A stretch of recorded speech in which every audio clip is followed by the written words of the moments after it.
kasih. Semoga Om diberi kekuatan. Amin. Mau Terima kasih. bikin wawancara, sudah mengikhlaskan dan meridhokan almarhum Terina atau bagaimana jadi?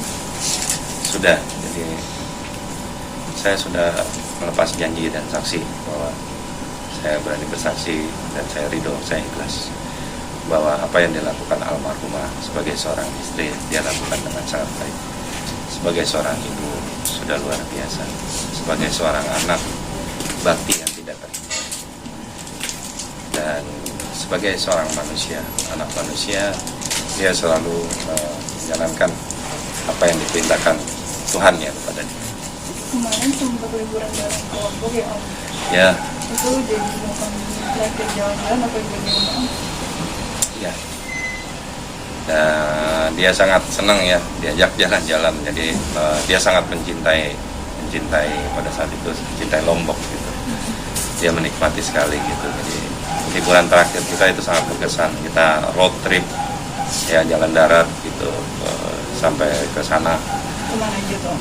Jadi Pulau-pulau. Jawa, terus Bali, terus kita pergi Lombok gitu ke Gili.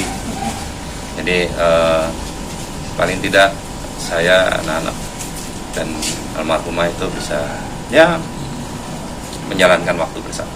Sampai tadi juga di Instagram almarhum Terina bikin caption yang jalan-jalan liburannya Until Tijana with Om Teddy.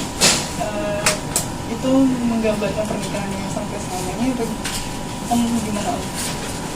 Iya. Postingannya. Artinya kan kita berharap bahwa setiap pernikahan atau pernikahan kita itu bisa sampai pada saat maut menjemput gitu ya. Salah satu dari kita gitu. Iya. Itu dari teman di kantor yang ngambil gambarnya.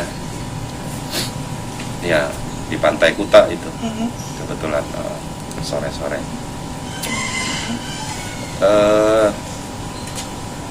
Ya banyaklah kesan pada saat liburan terakhir itu ya. Jadi saya senang bahwa beliau senang dia ajak liburan dan sangat puas pada saat itu yang tidak terhingga lah buat kami. Yang minta liburan Terina sendiri apa gimana tuh Om? Apa emang udah di planning jauh-jauh hari apa gimana? Wah sudah kita planning jauh-jauh hari. Jadi sama anak-anak jadi semua kita bisa berangkat ya sama saudara semualah kita jalan waktu itu road trip. Jadi ketemu saudara-saudara kita yang ada di Bali, saudara dalam kemanusiaan gitu ya. Gitu. Jadi Om ini mungkin mau meluruskan aja, kan banyak yang simpang siur nih Om. ya. Banyak yang bilang almarhum sakit juga karena kurus, ada yang COVID. Mungkin Om yang lebih tahu yang merawatnya, boleh ceritain nggak sih Om? Kalau Terina kalau misalnya sakit dari kapan? Iya. Jadi memang mungkin ada spekulasi yang berkembang ya di lapangan gitu ya, itu sangat wajar gitu. Tapi kalau dari saya sendiri yang ingin saya sampaikan bahwa ini tidak ada hubungannya sama diet yang sedang dijalankan, karena dietnya itu juga bukan diet tidak makan gitu. Artinya itu dia selalu mengkonsumsi nutrisi dan vitamin, protein yang dibutuhkan oleh tubuh. Artinya seluruhnya itu sudah sangat terjaga. Tapi kembali bahwa saya sampaikan ini memang intensitas daripada aktivitas pekerjaannya ini sudah sangat tinggi, sehingga kadang-kadang di saat tubuh kita sedang lemah, mungkin virus atau flu atau apapun juga bisa datang gitu menghinggap kepada tubuh kita kan. Dan mungkin di saat itu kondisi beliau juga sudah capek dan letih gitu. Karena di dalam posisi yang nggak 100% sempurna fit gitu. Jadi sebenarnya karena kecapean banyak kegiatan ya Om? Iya, karena itu yang paling mudah gitu loh. Karena sama aja seperti kita misalnya badan kita sudah capek terus kita pergi begadang ya masuk angin atau apa, atau kita terserang flu atau apa. Ya, jadi sama ya mungkin, karena sampai detik ini juga kita nggak tahu, cuma menduga-duga saja, berspekulasi bahwa kena di mana ya. Nggak mungkin kan di sini semua dijaga, apa di sini. Nah, jadi memang penting lah buat kita. Jadi kita sebaiknya ketika hidup kita berjaga-jaga gitu. Dari sini kita bisa ambil petik pelajaran bahwa ketika tubuh mungkin lagi tidak fit, lebih baik hindari aja tempat-tempat yang benar-benar ramai, yang kita nggak tahu, lebih baik hindari, karena khawatirnya justru di situ kan mengingat Kita kan nggak tahu, mungkin semua salah satu dari kita di sini ada yang terhinggapi virus tersebut, tapi dia masuk pada yang lemah gitu. Tapi gimana Terina sendiri kan bekerja sebagai WO nih, setiap hari ketemu banyak orang. Ya, Pak, ya. dia sudah sangat prokes menurut rajin swab apa gimana tuh Om? Oh iya pasti, jadi nggak bisa kita kegiatan swab nggak ada terus, Rutin. kegiatan terus gitu. Kita menjalankan kegiatan, jadi besok menjalankan hari ini kita harus swab gitu. Jadi benar-benar hasilnya up to date gitu loh, nggak bisa kita hari ini kita swab atau tes 5 hari kita baru menjalankan kegiatan. Wah kacau, itu kan kacau gitu, itu nggak bisa begitu gitu. Jadi memang sudah sangat rapat jadwalnya, semua sudah dijadwalkan, jadi nggak bisa miss mestinya, tapi ya miss juga gitu. Tapi untuk isolasi sendiri sebelumnya di sini dulu Di apa sini, gimana? di sini ya dari awal memang sempat di sini gitu. Karena kami sempat juga berinteraksi pada saat itu, sehingga mengharuskan kami juga isolasi mandiri pada saat itu sampai hampir 2 minggu gitu. Saya sendiri bisa seminggu lebih lah. Oh, Om juga isolasi mandiri juga? Ya kita nggak mau berjudi gitu loh.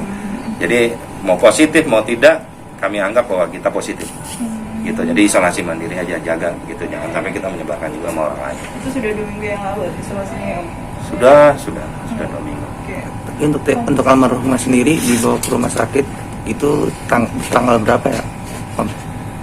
Itu aduh saya lupa tanggal 26. ini tanggal enggak sebelum. Jadi rumah sakit Premier Bintaro dulu Tanggal 24. nggak dapat 3 hari di situ, terus kita bawa ke RSP Simpruk gitu. Seminggu yang 18 ya, tanggal 18 ya, 18 tanggal 18. Di 18 itu udah masuk ICU atau masih pengobatan apa gimana tuh Om?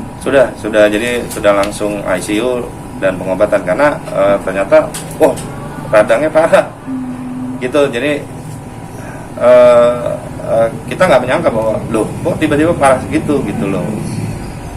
Nah ini yang sangat mengagetkan dan mungkin membuat almarhumah itu menjadi mungkin stres gitu, karena harus pakai oksigen atau segala macam gitu. Tapi Om, katanya kan almarhum ada sakit bawaan asma, sesek juga, itu gimana sih Om? Yang sebenarnya Om? Iya. Ada asma juga apa gimana tuh Om? Dari muda kalau memang dia kecapean sekali ya, kecapean sekali pada saat bekerja atau dia melakukan kegiatannya ya, itu belum tentu setahun sekali juga kok gitu loh. Cuman karena memang tadi kembali bahwa kemarin ini intensitas aktivitas pekerjaan dia itu 3 minggu itu non-stop ya, 3 minggu lebih ya. 3 minggu terus meeting acara gitu, karena persiapannya kan luar biasa ya kalau wedding itu, pernikahan.